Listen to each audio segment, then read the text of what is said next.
What's good, YouTube? It's your man BG Tech Life, and as you can see, we got the Samsung Galaxy Z Flip7 on deck. Now, as y'all know, as far as flips go, one thing that's always been an issue with flip type devices is battery life. So Samsung actually made two major changes to this device this year, and we're going to talk about those, and we're going to talk about if the battery life sucks. So let's get into it.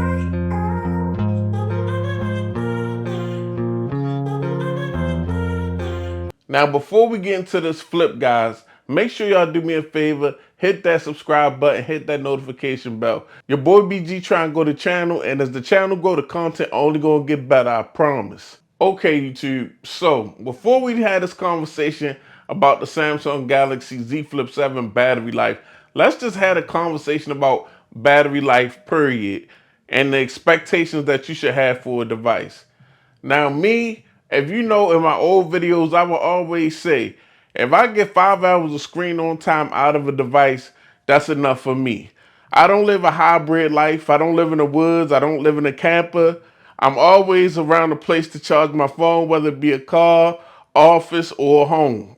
So personally, I don't need a lot of standby time or screen on time to be satisfied. Now, everybody live different lifestyles. Some people may have that phone, but may not have access to a bunch of chargers or places to charge their device. And y'all know what I always say about smartphones. Think about what it is that you need out of a smartphone and come up with a number for yourself where you think, okay, this is my number for battery life or screen on time or standby time, and try to find a device that actually fulfill your needs. Now, when I used to say I needed 5 hours of screen on time, it wasn't that 5 hours was super impressive, no.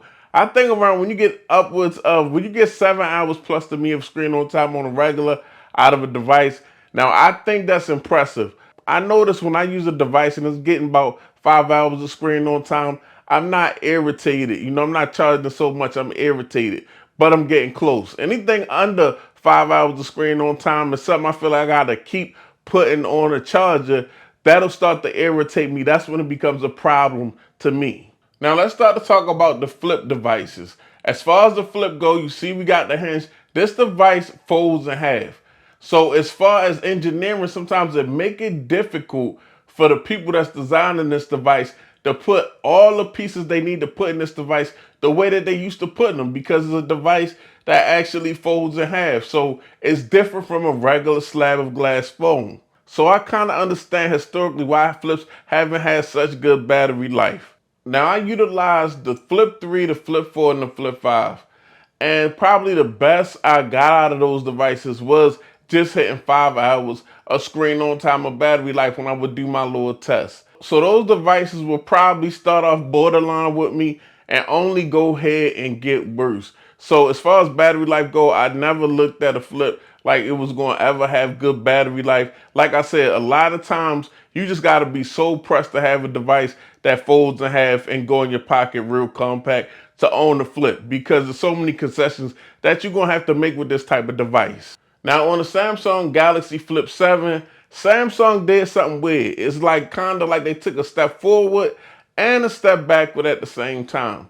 Now, this Flip 7 has the biggest battery ever on the flip from Samsung, 4,300 milliamps. It's so big that the Fold 7 battery is 4,400 milliamps. So the battery in this device is almost as big as the battery in the Fold. And this is a much smaller device with a 1080 screen. So that was a great thing for flip owners and people that like these type of devices, these clamshell foldables.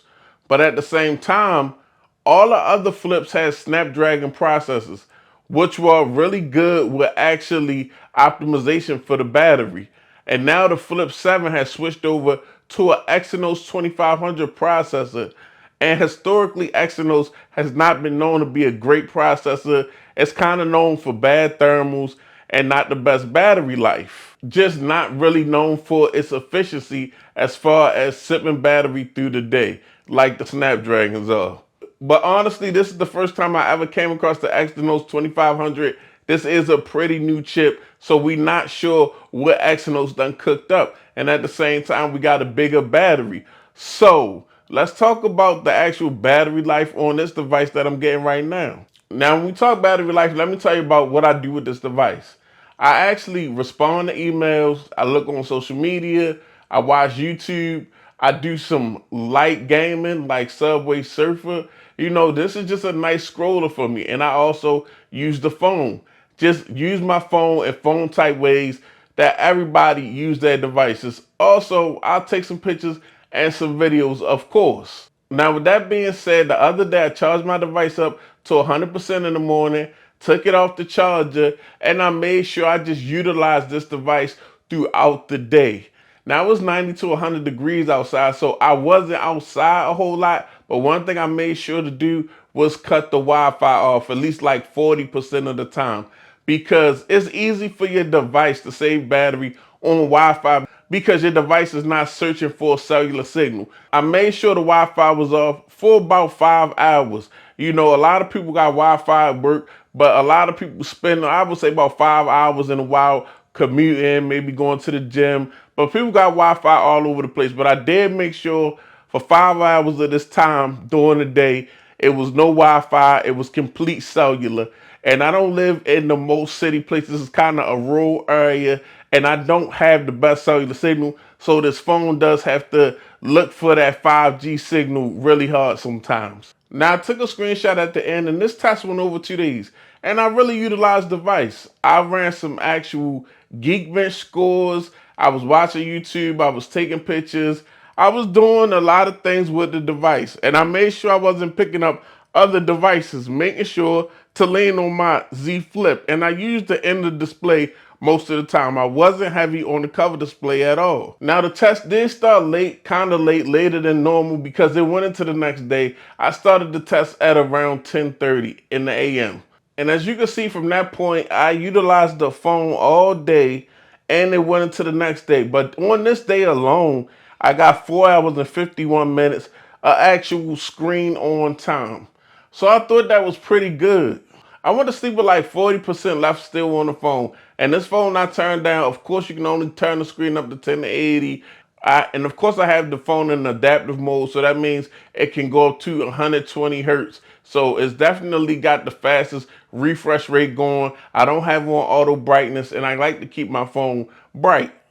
And I say for the most part, this phone sip battery. The only part that it didn't sip battery is earlier in the day when I cut the Wi-Fi off just to make sure I had enough hours of this device on the cellular network to say I did a real battery test. And the next day, guys, I didn't get a chance to utilize it much because I was busy. Just like in your own personal life, if you're working or doing stuff, you can't be on your phone all the time. So the next day, it died a little bit after 12. And that next day, I actually had an hour and 25 minutes of screen on time.